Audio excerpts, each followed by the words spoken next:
ওম শান্তি। চলুন আজকের মুরলির গভীরে প্রবেশ করা যাক আর দেখি বাবা আমাদের জন্য কি অমূল্য জ্ঞান রত্ন নিয়ে এসেছেন। আজকের মুরলির একদম মূল কথাটা কি জানিন?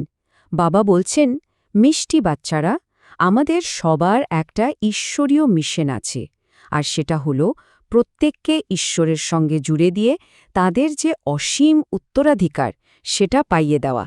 কি দারুণ একটা দায়িত্ব, তাই না? তো এই যে মিশনের কথা বলা হলো, এর গভীরে যেতে হলে আমাদের আগে বুঝতে হবে আত্মার পুরো যাত্রাপথটা। মানে এই যে ৮৪ জন্মের একটা লম্বা সফর, চলুন সেটা নিয়ে কথা বলা যাক। দেখুন, একটা মজার জিনিস, আমরা তো জন্মান্তর ধরে কত শাস্ত্রের কথা শুনেছি, তাই না? সেগুলো ছিল অনেকটা রূপক আর আমাদের ভক্তির পথে নিয়ে যেত। কিন্তু এখন বাবা যে জ্ঞানটা দিচ্ছেন সেটা একদম সরাসরি, একেবারেই পরিষ্কার। এর লক্ষ্য কিন্তু ভক্তি নয়, এর লক্ষ্য হল মুক্তি। একটা বিরাট পার্থক্য। আসলে আমাদের আত্মার এই পুরো যাত্রাটা একটা চক্রের মতো, যেটা ৮৪টা জন্ম ধরে চলে। আত্মা প্রথমে একদম পবিত্র, দৈবী অবস্থায় থাকে, আর সেখান থেকে ধীরে ধীরে আস্তে আস্তে অপবিত্র হতে থাকে। আর আমরা এখন সেই চক্রের একদম শেষ পর্যায়ে এসে পৌঁছেছি। এই সংখ্যাটা ৮৪, এটা কিন্তু খুব গুরুত্বপূর্ণ। আমাদের পুরো সফরের সারমর্মটা যেন এই একটা সংখ্যার মধ্যেই লুকিয়ে আছে।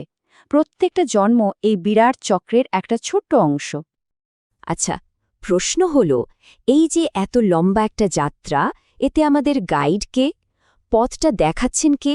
এই জ্ঞানটাই বা আসছে কোথা থেকে? উত্তরটা লুকিয়ে আছে ৩ ধরনের পিতার পরিচয়ের মধ্যে।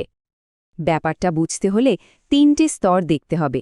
প্রথমত, আমাদের লৌকিক পিতা, যিনি আমাদের এই শরীরে জন্ম দেন, মানে এই অস্থায়ী জীবনটা।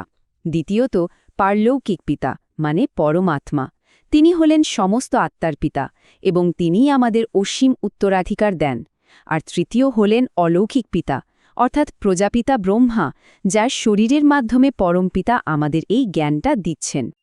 এই যে বাবা ব্রহ্মার শরীরের মাধ্যমে কথা বলছেন, এটাকে রথের সাথে তুলনা করা হয়।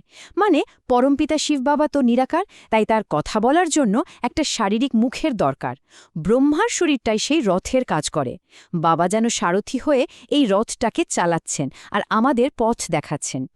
বেশ, আমরা তো জানলাম আমরা কোথায় আছি। এখন প্রশ্ন হল, আমাদের সেই আগের বিশুদ্ধ অবস্থায় ফিরে যাওয়ার পথটা কি? এটাই আমাদের রিটার্ন জার্নি বা প্রত্যাবর্তনের যাত্রা। আর এর জন্য কিছু নিয়ম তো মানতেই হবে। আজকের মুরলিতে একটা খুব জরুরি প্রশ্ন তোলা হয়েছে। প্রশ্নটা হল, আমাদের এই যে কর্মেন্দ্রিয়র চঞ্চলতা, মানে মন আর ইন্দ্রিয়গুলো যে ছটফট করে, এটা কবে শেষ হবে? কবে এগুলো শান্ত হবে, আমাদের নিয়ন্ত্রণে আসবে? এর উত্তরটা কিন্তু সময়ের মধ্যেই লুকিয়ে আছে। দেখুন, এখন আমরা আছি কলিযুগে, যেখানে আমাদের ইন্দ্রিয়গুলো একদমই অনিয়ন্ত্রিত।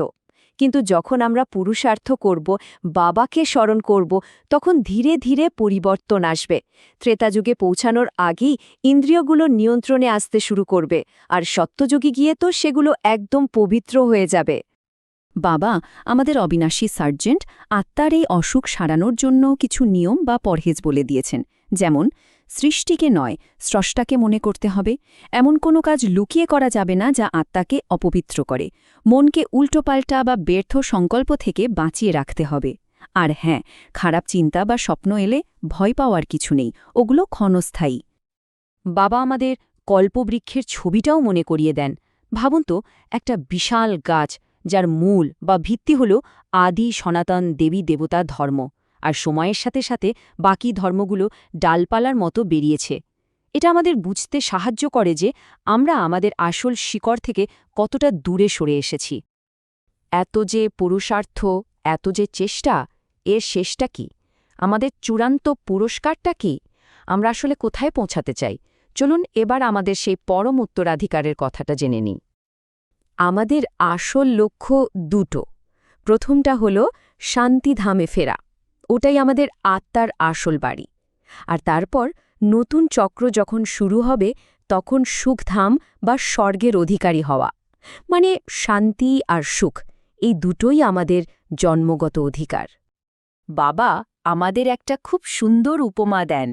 তিনি বলেন আধ্যাত্মিক লাইট হাউস হতে।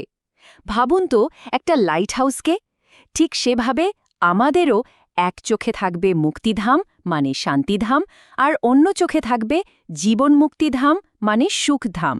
নিজেকে তো পথ দেখাবই, অন্যদেরও এই দুটো পথের আলো দেখাবো। তো চলুন এবার আজকের মুরলির একেবারে সার কথাটা দেখে নিই, যা আমাদের সারাদিনের পাথেয় হয়ে থাকবে, মানে আজকের বরদান আর স্লোগান। আজকের বরদানটি হল ৩ প্রকার সেবার, অর্থাৎ মনুষ্যা, বাচা আর কর্মনার ভারসাম্য রেখে সমস্ত গুণের অনুভবকারী গুণমূর্তি হও। মানে যখন আমাদের চিন্তা, কথা আর কাজের মধ্যে একটা পারফেক্ট ব্যালেন্স থাকবে, তখনই আমরা সব দিব্য গুণে গুণান্বিত হতে পারব। আর আজকের স্লোগান, নিশ্চয়তারূপী ভিত্তি যদি মজবুত হয়, তবে শ্রেষ্ঠ জীবনের অনুভূতি নিজে থেকেই আসে। মানে বিশ্বাসটাই হলো আসল। বাবার উপর আর নিজের ওপর যদি অটল বিশ্বাস থাকে, তাহলে উঁচু স্তরের জীবনযাপন তো এমনিতেই হবে। আত্মিক শক্তি বাড়াতে হলে প্রতিদিনের মুরলি স্মরণই আমাদের সর্বোত্তম সহায়।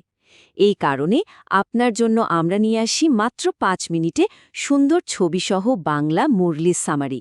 আরও গভীরতা ও স্পষ্টতা পেতে চ্যানেলটি সাবস্ক্রাইব করে সাথে থাকুন। ধন্যবাদ। ওম শান্তি।